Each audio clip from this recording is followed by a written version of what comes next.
ഏജാതി നെറികേടായി പിശാരടി പറയുന്നത്. നമസ്കാരം. രാഹുൽ മാങ്കൂട്ടം പാലക്കാട് ഒരു വലിയ പ്രതിസന്ധിയായിരുന്നു ഇടതുപക്ഷത്തിനും ബി ജെ പിക്കും.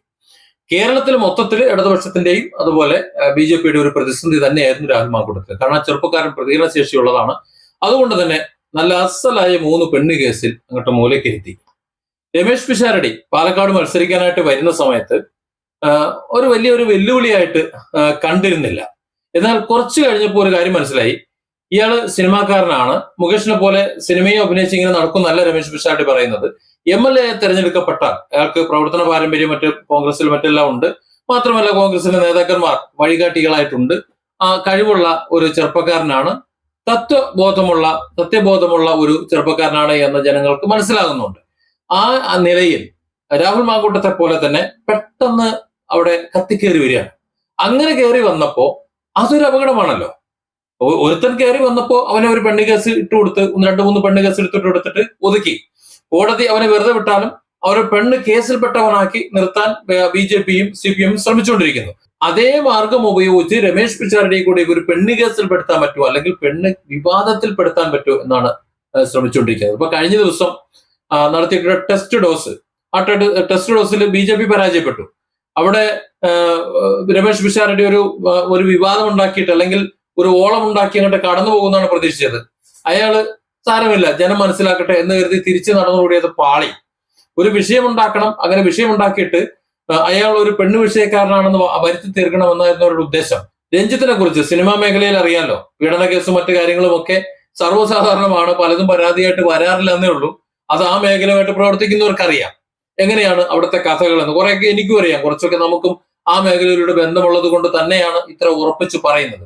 ഏതായാലും രഞ്ജിത്തിന്റെ ഒരു വിഷയം രമേശ് പിഷാരടി സംസാരിച്ചത് വ്യക്തിപരമായിട്ട്, അതായത് അത്തരം കേസുകൾ വ്യക്തിപരമാണ് എന്ന് തന്നെയാണ്. ഇതെല്ലാം എപ്പോഴും പറയുന്നത് പോലെ വ്യക്തിപരമായി ഓരോ വ്യക്തികൾ ചെയ്യുന്ന കാര്യമാണ്. അതിന്റെ ഒരു ഉത്തരവാദിത്തമോ അതിലൊരു അഭിപ്രായം പറയേണ്ട കാര്യമോ ഒക്കെ നമ്മളെ സംബന്ധിച്ച് എത്ര കണ്ടുണ്ട് എന്ന് എനിക്ക്. അത് വ്യക്തിപരമല്ലാതെ പിന്നെ എന്താണ്?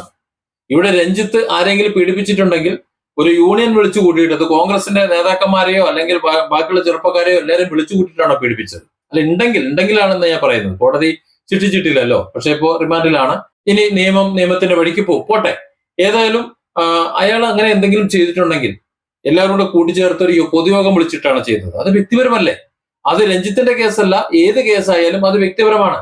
രാഹുൽ മാങ്കൂട്ടത്തെ സംബന്ധിച്ചിടത്തോളം രാഹുൽ മാങ്കൂട്ടം ഒരു കോൺഗ്രസ് പ്രവർത്തകനായിരുന്നത് കൊണ്ട് കോൺഗ്രസിന്റെ മുഴുവൻ ആൾക്കാരെ പറഞ്ഞു, ഒരു അവസരം കിട്ടിയപ്പോ പറഞ്ഞു. സത്യത്തിൽ രാഹുൽ തെറ്റ് ചെയ്തിട്ടുണ്ടെങ്കിൽ കോൺഗ്രസിലെ VD സതീശനോ ബാക്കിയുള്ളവരോ പറഞ്ഞിട്ടാണോ പീഡിപ്പിച്ചത്? അങ്ങനെ പറയാൻ പറ്റുമോ? രാഹുൽ ഒറ്റയ്ക്കായിരിക്കും. കാരണം അതൊക്കെ എല്ലാം യുണീക്കാണ്, എല്ലാവരും വ്യക്തിപരമായി തന്നെയാണ്. അത് അങ്ങനെ തന്നെയാണ് പറയേണ്ടത്. അത് തന്നെ രമേശ് പിഷാരടിയും പറഞ്ഞിട്ടുള്ളൂ. അതായത് രഞ്ജിത്ത് അത്തരത്തിലുള്ള കേസുണ്ടെങ്കിൽ അത് തികച്ചും വ്യക്തിപരമാണ്, നമ്മളതിൽ ഇടപെടേണ്ട ആവശ്യമില്ല. പോലീസ് അതിന്റെ നിയമം, കോടതി അതിന്റെ വഴിക്ക് പോകുന്നുണ്ട്, നിയമത്തിന്റെ വഴിക്ക് നടക്കട്ടെ, തെറ്റ് ചെയ്തു തെളിഞ്ഞ് ശിക്ഷിക്കട്ടെ. അത് തന്നെയല്ലേ ഒരാൾക്ക് പറയാൻ പറ്റൂ. അയാളെ 4 തെറിയും പറഞ്ഞുകൊണ്ട് ഇവരോട് പ്രതികരിക്കണം. അതിന് രമേശ് പിഷാരടി കിട്ടിയില്ല. കഴിഞ്ഞ ദിവസം കണ്ടതല്ലേ, വലിയ വിവാദം ഉണ്ടാക്കാൻ നോക്കിയതാണ്. അയാളുടെ തെരഞ്ഞെടുപ്പ് പര്യടനത്തിൽ തടസ്സം വരുത്തിക്കൊണ്ട് BJP കളിച്ചിട്ടുള്ള നാടകം, അവിടെ ഒരു വിഷയം ഉണ്ടാക്കാൻ ശ്രമിച്ചതാ. പക്ഷെ അവിടെ അയാൾ മാന്യമായി വേണ്ട, ജനം മനസ്സിലാക്കട്ടെ എന്ന് കരുതി പിരിഞ്ഞു പോയതോടുകൂടി അതങ്ങോട്ട് മാറി. ഇവിടെ രമേശ് പിഷാരടിയോട് ചോദിക്കുന്ന ചോദ്യങ്ങൾ കേട്ടാൽ തന്നെ മനസ്സിലാവും അയാളെ ഏതെങ്കിലും ഒരു പെണ്ണ് കേസിൽ എങ്ങനെയെങ്കിലും കുറുക്കാൻ പ്ലാൻ ചെയ്യുന്നുണ്ട്. രമേശ് പിഷാരടി ഇത് പറഞ്ഞത് നമ്മളെ കാരാട്ട് റസാക്കിന് സൂചിച്ചിട്ടില്ല. ഏജാതി നെറികേടായി പിശാരടി പറയുന്നത്. രഞ്ജിത്തിനെതിരെയുള്ള പീഡന വിഷയത്തിലാ ഈ പറഞ്ഞത്. പീഡനം വ്യക്തിപരമല്ലേ എന്ന്. ഇതുപോലെ ഒരു മറുപടി കേരള രാഷ്ട്രീയ ചരിത്രത്തിൽ ആരെങ്കിലും പറഞ്ഞിട്ടുണ്ടോ?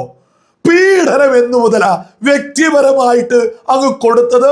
ഇത് സ്ത്രീ പീഡനത്തെ പോലും ന്യായീകരിക്കുന്ന രീതി അല്ലേ നമ്മൾ ഈ കേട്ടത്? പിന്നെ അഭിപ്രായം പറയണമെന്ന് ജനങ്ങൾക്ക് വേണ്ടി ജനപ്രതിനിധിയാവാൻ മത്സരിക്കുന്ന ഒരാള് പറയാ, ഞാൻ ഇതിൽ അഭിപ്രായം പറയണോ, അത് വ്യക്തിപരമല്ലേ എന്ന്. കാരാട്ട് സംബന്ധിച്ചിടത്തോളം BJP-ക്ക് വേണ്ടിയിട്ട് അല്ലെങ്കിൽ RSSന് വേണ്ടി മാത്രം സംസാരിക്കുന്നതാണ്. നമുക്കെല്ലാം പൊളിറ്റിക്സ് ഉണ്ട്. പക്ഷെ ആ പൊളിറ്റിക്സ് വെച്ചുകൊണ്ട് തന്നെ മാധ്യമ പ്രവർത്തനം എന്ന പ്രവർത്തനത്തിൽ പക്ഷപാതം ഇല്ലാതെയാണ് സാധാരണ സംസാരിക്കാറ്. ഇപ്പൊ ഞാൻ CPM-നെ നന്നായിട്ട് വിമർശിക്കുന്നത് കൊണ്ട്, കാരണം കേരളത്തിലൊരു പ്രതിപക്ഷമില്ല, കോൺഗ്രസിന് പ്രതിപക്ഷ റോള് വയ്യ. കാരണം CPM-നെ സപ്പോർട്ട് ചെയ്തുകൊണ്ടാണ് VD സതീശൻ പോലും പലപ്പോഴും പെരുമാറുന്നത് കണ്ടിട്ടുള്ളത്. അതുകൊണ്ട് ഒരു പ്രതിപക്ഷ സ്ഥാനത്ത് നിന്നുകൊണ്ട് ഞാനടക്കമുള്ളവർ സംസാരിക്കുന്നു. സഖാവ് പിണറായി വിജയൻ മുഖ്യമന്ത്രി എന്ന നിലയിൽ അദ്ദേഹത്തെ വളരെ നിശിതമായി വിമർശിക്കുന്നു. അത് സാമ്പത്തിക കാര്യങ്ങൾ, ഇപ്പൊ വയനാട്ടിലെ പിരിവും അവിടുത്തെ പണവും ഒക്കെ അടക്കം മുഴുവൻ ആ കൊള്ള തന്നെയാണ് എന്നെപ്പോഴും പറഞ്ഞുകൊണ്ടിരിക്കുന്നു. എന്നാൽ അതേസമയം തന്നെ മറുഭാഗത്ത് വികസന പദ്ധതികൾ, ഏത് റോഡ്, പാലങ്ങൾ, കെട്ടിടങ്ങൾ, ഇത് മൂന്നും എത്ര കടത്തിലേക്ക് പോയാലും മറ്റാരുണ്ടാക്കിയേക്കാൾ കൂടുതൽ നന്നായി നിർമ്മാണ പ്രവർത്തനങ്ങൾ ഇവിടെ നടന്നിട്ടുണ്ട് എന്നും നമ്മൾ പറയുന്നു. അതായത് രണ്ട് നമുക്ക് പറയാൻ സാധിക്കുന്നു, ഇത് പറയാൻ കഴിയണം. അല്ലാതെ അന്ധമായ രാഷ്ട്രീയ വിരോധം കൊണ്ട് ആരെങ്കിലും അടച്ചുകിട്ട് ആക്ഷേപിക്കുകയല്ല വേണ്ടത്. ഇവിടെ പാലക്കാടിന്റെ മണ്ണിൽ രാഷ്ട്രീയ നേതാക്കൾ പറയേണ്ടത്, BJP-ക്കാർ പറയേണ്ടത്, ഞങ്ങൾ കേന്ദ്രത്തിൽ ഇന്ന രീതിയിൽ നമ്മൾ ചെയ്തിട്ടുണ്ട്, കേരളത്തിൽ നമുക്ക് അധികാരം കിട്ടിക്കഴിഞ്ഞാൽ ഞങ്ങൾ ഇന്നത് ചെയ്യും, പാലക്കാട് ഞങ്ങൾ MLA ആയിക്കഴിഞ്ഞാൽ ഇന്നതൊക്കെ നടപ്പിലാക്കും, അങ്ങോട്ട് പറഞ്ഞു കൊടുക്കണം. ഇവിടെ നോക്കൂ, രാഹുൽ മാങ്കൂട്ടത്തിൽ രമേശ് പിഷാരടി പറഞ്ഞ ഒരു കാര്യം തന്നെ ഇവിടെ വിവാദമാക്കാൻ നോക്കുന്നുണ്ടായിരുന്നു. അയാളത് ചെയ്യാന്ന് പറഞ്ഞത് എന്താണ്? ഒരു ഭവന പദ്ധതിയുണ്ട്. ആ ഭവന പദ്ധതി പാതി വഴിയിലാണ്. കുറച്ചു പേർക്ക് വീട് കിട്ടിയിട്ടുണ്ട്, ബാക്കിയുള്ളവരുടെ പണി പാതി വഴിയിലാണ്. ഒരു MLA എന്ന നിലയിൽ, പാലക്കാടിന്റെ MLA എന്ന നിലയിൽ അത് ഭംഗിയായി നടത്തിക്കൊണ്ടുവരികയായിരുന്നു രാഹുൽ മാങ്കൂട്ടത്തിൽ. അതിനെ ഒന്ന് പൂർത്തീകരിക്കണേ, വഴിയിൽ ഇട്ട് കളയല്ലേ എന്ന് രാഹുൽ മാങ്കൂട്ടത്തിന്റെ ആ ഒരു അപേക്ഷ രമേശ് പിഷാരടി പറഞ്ഞു, നല്ലൊരു ആശയമാണ് നിങ്ങൾ ചെയ്തു വെച്ചത്, അത് ഞാൻ പൂർത്തീകരിക്കാം. അത് പറഞ്ഞതിനിവിടെ എന്തൊക്കെയായിരുന്നു കിടന്ന് തലകുത്തി മറിഞ്ഞത്? അയാളെ പോലെ പെണ്ണ് പിടിക്കാൻ രമേശ് പിഷാരടി ഇറങ്ങും എന്ന് പോലും പറഞ്ഞ് വരുത്തിയവരുണ്ട് ഇവിടെ. അതായത് രമേശ് പിഷാരടിയെ ഏതെങ്കിലും വിധത്തിൽ ഒരു പെണ്ണ് കേസിൽ പെടുത്തണം. അതാണ് കാരാട്ട റസാക്ക് രഞ്ജിത്തിന്റെ കേസും പറഞ്ഞുകൊണ്ട് പിഷാരടിയെ പെണ്ണിന്റെ ആ ഒരു വാർത്തയ്ക്കുള്ളിൽ പിടിച്ചിടാൻ നോക്കുന്നു. ചില മീഡിയക്കാർ, ചില പത്രക്കാരും അതുപോലെ മറ്റുള്ളവരും രാഹുൽ മാങ്കൂട്ടത്തിന്റെ പേര് പറഞ്ഞുകൊണ്ട് വീണ്ടും രമേശ് പിഷാരടി അതിന്റെ ഉള്ളിലേക്ക് തിരികിടാൻ ശ്രമിക്കുന്നു. അതായത് രമേശ് പിഷാരടി കൂടി ഒരു പെണ്ണ് കേസിൽ പെട്ട് ഒരു പേര് ദോഷം കേൾക്കാൻ ഇവരൊക്കെ വല്ലാണ്ട് ദാഹിക്കുന്നത് പോലെ, മോഹിക്കുന്നത് പോലെ തോന്നുന്നു ഇതൊക്കെ കാണുമ്പോൾ. അല്ലെങ്കിൽ എന്തിനാ ഇങ്ങനെയൊക്കെ കാണിക്കുന്നത്? അല്ലെങ്കിൽ എന്തിനാ ഇത്തരത്തിലുള്ള വാർത്തകൾ സൃഷ്ടിക്കാൻ നോക്കുന്നത്, ഇത്തരത്തിൽ പ്രതികരിക്കാൻ നോക്കുന്നത്? സത്യത്തിൽ ഇവിടെ സംഭവിച്ചത്, രാഹുൽ മാങ്കൂട്ടം എന്ന ചെറുപ്പക്കാരൻ നല്ല ഉശിരും പുളിയുള്ള നല്ലൊരു ചെറുപ്പക്കാരനായിരുന്നു. കേരളത്തിൽ നട്ടലുയർത്തി നിന്നുകൊണ്ട് സംസാരിക്കാൻ കഴിവും പ്രാപ്തിയുള്ള തന്റെ ഇടമുള്ള ഒരു ചെറുപ്പക്കാരനായതുകൊണ്ട് തന്നെ അയാൾ രാഷ്ട്രീയത്തിൽ നിലനിൽക്കാൻ പാടില്ല എന്ന് ചിലരുടെ അജണ്ട. അതാണല്ലോ നടപ്പിലാക്കിയത്. അത് നടപ്പിലാക്കി കഴിഞ്ഞപ്പോ പിന്നീട് പാലക്കാട് തങ്ങളുടെ ഉള്ളം കയ്യിലിരുന്ന ആടുമെന്നും കൂടെ പ്രതീക്ഷിച്ചു. അങ്ങനെ പ്രതീക്ഷിച്ചിട്ടാണ് പിന്നെയുള്ള നീക്കം. ആ സമയത്താണ് രമേശ് പിഷാരടിയുടെ വരവ്. ആ രമേശ് പിഷാരടി അവിടെ എത്തിക്കഴിഞ്ഞപ്പോ ഇതും സാരമല്ല, ഒരു സിനിമാക്കാരനല്ലേ, അയാൾ തോറ്റ് തുന്നമ്പാടി അങ്ങ് പൊയ്ക്കോളും എന്ന് തന്നെയാണ് കരുതിയത്. ഞാൻ പോലും കരുതിയത് രമേശ് പിഷാരടി ഒരു മുകേഷിന്റെ മറ്റൊരു പതിപ്പായി മാറും എന്ന് തന്നെയാണ്.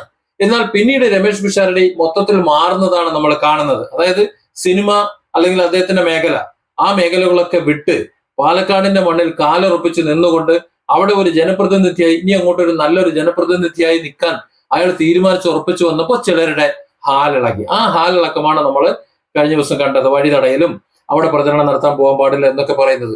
അല്ല, എനിക്ക് മനസ്സിലാകാത്തത്, ഈ രമേശ് പിഷാരടി ചെന്ന് എന്തെങ്കിലും രണ്ട് വർത്താനം പറഞ്ഞു കഴിഞ്ഞാൽ ആ ഇളകി ആടുന്നതാണോ അവിടെ BJP-യുടെ വോട്ട് എന്ന് പറയുന്നത്? അങ്ങനെയാണെന്ന് തോന്നുന്നു. അഥവാ പേടിച്ചിട്ടായിരിക്കും. അങ്ങനെയാണെന്നുണ്ടെങ്കിൽ ശ്രദ്ധിക്കണം, കാരണം BJP എന്തൊക്കെയാണ് ചെയ്യുന്നത് എന്ന്. പക്ഷെ അവിടെ ഒരു കാര്യം മനസ്സിലായി, രമേശ് പിഷാരടിയുടെ വിജയം അങ്ങോട്ട് ഉറപ്പിച്ചു. അവർ ഒറ്റ സംഭവം, ഇവരൊക്കെ ജയിച്ചു വന്നു കഴിഞ്ഞാൽ ഇതൊക്കെ അങ്ങനെ ആയിരിക്കുമല്ലോ പെരുമാറുക, മറ്റാരും ഇവിടെ വേണ്ട എന്ന ധാർഷ്ട്യം ഉണ്ടാവില്ലേ? ആ വലിയൊരു ആഘോഷപൂർവ്വം തടഞ്ഞ് 4 തെറിയും 5-6 അട്ടഹാസവും ഒക്കെ കഴിഞ്ഞോടുകൂടി ഏകദേശം രമേശ് പിഷാരടിയുടെ വിജയം അങ്ങോട്ട് ഉറപ്പിച്ചു എന്ന് പറയാം. ആ സമയത്താണ് ബാക്കിയുള്ള വീഡിയോകൾ വരുന്നത്. രമേശ് പിഷാരടിയും കൂടെ ഇപ്പൊ രാഹുൽ മാങ്കൂട്ടത്തിന്റെ പെണ്ണ് കേസിന്റെ ഉത്തരവാദിത്വം അയാൾ ഏറ്റെടുക്കണം. അതുപോലെ രഞ്ജിത്തിന്റെ പെണ്ണ് കേസിന്റെ ഉത്തരവാദിത്വം രമേശ് പിഷാരടി ഏറ്റെടുക്കണം. എന്ന് പറഞ്ഞാൽ ഈ ലോകത്ത് നടന്നിട്ടുള്ള മുഴുവൻ കാര്യത്തിന്റെ ഉത്തരവാദിത്വം രമേശ് പിഷാരടി ഏറ്റെടുക്കണം എന്നാണ് പറയുന്നത്. ഈ കേസുകളൊക്കെ സ്വകാര്യമല്ലേ, 4 ആളെ കൂട്ടിപ്പോയി ചെയ്തല്ലോ, അല്ലെങ്കിൽ കൂട്ടബലാസംഗമായിരിക്കണം. അങ്ങനെയൊന്നും അല്ലല്ലോ. ഇപ്പൊ രഞ്ജിത്ത് ചെയ്താലും രാഹുൽ മാങ്കൂട്ടം ചെയ്തു എന്ന് പറയുന്നാലും അതൊന്നും ഒരു പറ്റം ആൾക്കാർ ചേർന്ന് ചെയ്തതല്ല, അതൊക്കെ സ്വകാര്യ തന്നെയാണ്. അത് അങ്ങനെ തന്നെ പച്ചയ്ക്ക് പറഞ്ഞു അയാളൊരു വ്യക്തിപരമായ കാര്യമാണ് എന്ന്. അങ്ങനെ തന്നെയല്ലേ തീർക്കേണ്ടത്. അതിനെ രാഷ്ട്രീയമായി കൂട്ടിക്കെട്ടി ബാക്കിയുള്ളവർ കൂടി അതിന്റെ ഉത്തരവാദിത്വം ഏറ്റെടുക്കണമെന്ന് പറയുന്നത് ആരാ? രമേശ് പിഷാരടിയുടെ മേൽ ഇത്തരത്തിലുള്ള കാര്യങ്ങളൊക്കെ കൊണ്ടിടാൻ ശ്രമിക്കുന്നു എന്നത് തന്നെ അയാളെ, രാഹുൽ മാങ്കൂട്ടത്തിനേക്കാൾ അപ്പുറം പിഷാരടിയെ പേടിച്ചു തുടങ്ങി പാലക്കാട്ടത്തെ പ്രതിയോഗികൾ എന്നതിന് ഏറ്റവും വലിയ തെളിവാണ്. കാര്യം ഇനി പെണ്ണ് കേസല്ലാതെ വേറൊന്നും എളുപ്പത്തിൽ കത്തിക്കാനില്ല. ഇനി രാഹുൽ മാങ്കൂട്ടത്തെ പറയാനും വയ്യ, അത് കോടതി കിടക്കാണല്ലോ. ഇനി പുതിയൊരു കേസ് കൊണ്ടുവന്നിട്ട് പൊക്കിക്കൊണ്ടുവരാന്ന് പറഞ്ഞാൽ പ്രയാസമാണ്. അതുകൊണ്ട് രഞ്ജിത്തിന്റെ കേസ് ഇരിക്കട്ടെ, രഞ്ജിത്തിന്റെ പെണ്ണ് കേസ് വെച്ചുകൊണ്ട് പിഷാരടിയെ ഒന്ന് ഒതുക്കാൻ പറ്റുമെന്ന് ശ്രമിക്കാം. അതാണ് അടുത്ത നോട്ടം. Different angles. Don't forget to subscribe and support this channel.